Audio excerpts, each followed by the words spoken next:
Good morning. It's a privilege to be able to speak to you this morning and bring you a few thoughts on the word of the Lord. Especially this week when Linda's on holiday, and we hope that she's having a great time. She'll be back with us again next week. We'll be considering at least 3 Bible passages this morning. The main one being Acts chapter 9, verses 1 to 9, Luke 24, verses 13 to 35, and Acts 1, verses 1 to 10. If I mention to you the name Paul and the town Damascus, I am sure that'll conjure up a picture in your head.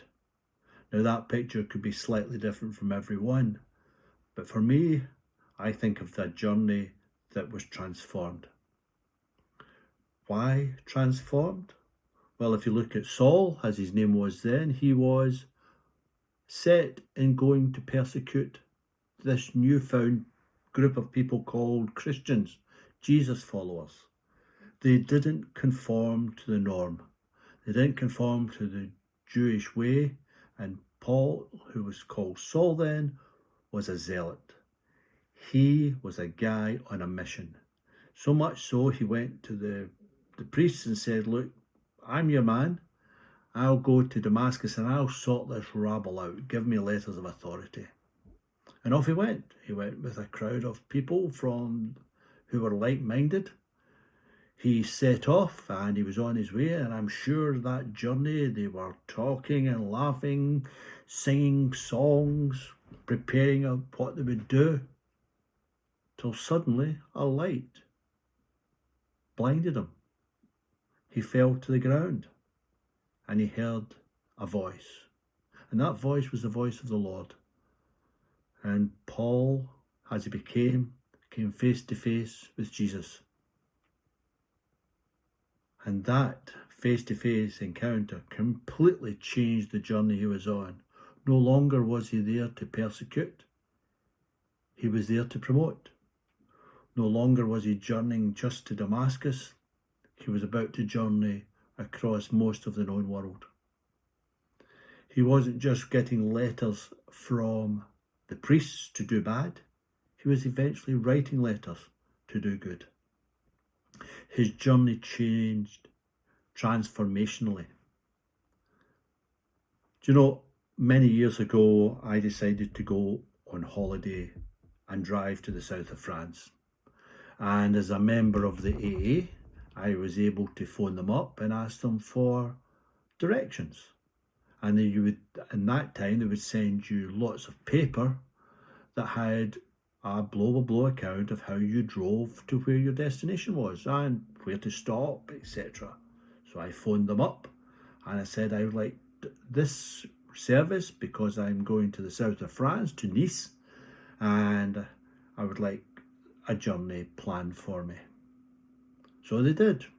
They sent it back a week later and I opened it up and I had a journey to Nice in Wales. Probably something to do with my accent, but the journey I had planned was not the journey I was given. I did eventually get it sorted out and had a great time in France. But what that highlights is that sometimes the journey we think we are going on is not quite the journey we end up on. You know, that happened to Paul. He did not end up on the journey that he had planned, and probably meticulously planned, because the Lord had other uses for him. The Lord has many journeys for us to take. And the other week, Linda talked about the journey of 2 disciples who had to go and pick up a donkey. Now, it seems really strange that they're told, we want you to go to this town and to this place, and there will be a donkey with a colt, and the guy there will say, what you do, and you say, we're about the Lord's business and we need to take it, and he goes, fine. Kind of a journey you don't think is going to happen, and they did it, and they must have spent a lot of time to Jesus to know that he really told the truth. But it was kind of an odd journey, and most of us are going, right, we're not going to follow that. That's just hearsay, that's just rubbish. They'll think I'm mad, they'll get me for stealing, whatever. But the Jesus journey plan for them worked out. And many a time we think we know where we're going, but our journeys take strange turns. You know, Jesus went on an incredible journey. From that time when the colt was asked for, he journeyed into Jerusalem as a great king of peace. And the people acclaimed him. Days later, they hated him. They called for his crucifixion, and his journey took him to Pontius Pilate, and from Pontius Pilate took him to Herod, and back to Pontius Pilate. He was flayed, he was tortured, and then that journey took him to Calvary, and from Calvary it took him to a tomb. But that tomb was not the end, because he rose again. And his journey then took him out to see people, to meet them, Mary Magdalene, the disciples, until we get to Acts chapter 1 verses 1 to 10, where he gave the Great Commission and then he ascended to heaven. But that journey just didn't end there. More importantly, that was the start of a new journey, a journey for us to proclaim God's message throughout all the world as part of the Great Commission. Because Jesus, his journey had not finished, because he was coming again. He was going to return in glory. And that's what we still wait for, his return and that never-ending journey. And that is what we have become, people on a journey to deliver the Great Commission. Unfortunately for us, we're human.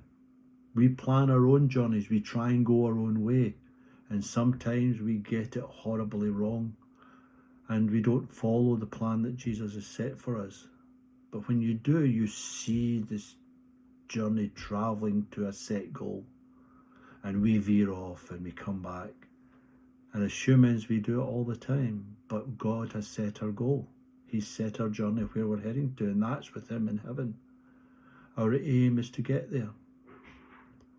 Many a time I have gone off that path, and I have gone weird ways, only to be brought back. My dad many years ago used to say in many a sermon that the Lord called each one of us, and we had to be willing to answer that call and be willing to go anywhere in the world, to the ends of the earth. But he may only have wanted us to go to the end of the street to talk to a neighbour. And that is the journey we're on, is that willingness to follow, to carry that message to each and every person we come into contact with, and also to show it in our lives. Our journey might be within our sphere, a very small area, but that's the journey we take. On a more personal note, I watched an incredible journey over the last year. A journey of acceptance, of fear, of anxiety, of ultimate glory and belief, and strength beyond words that I couldn't imagine. I'm talking about my mum, a woman who discovered she had cancer, who said that she didn't want intervention and treatment that way. She knew where her journey was ending, but she knew who she was ending it with. From day one, she knew that she was in the hands of her Lord and Saviour, and that what couldn't be cured, he would ensure that she could endure. And she did. Not only did she endure, she witnessed wherever she went. She told people where she was going. She was an inspiration of strength to me, to the family, and to many people. But she made sure that her earthly life was sorted out. But she also made sure that her spiritual life was strong and secure. and it was secure in the journey that she was taking to meet her Lord and Master. And she went with no fear. She may be free, she was worried about what could happen to her, but she went with her Lord hand in hand and on her journey. So for each one of us, we have a journey. It might not be the journey that we are planning through life. We may take many a turn, but if we put our hand in the hand of the Lord and follow his path for us in the journey he has set for us, our ultimate goal will be life eternal with him. Thank you.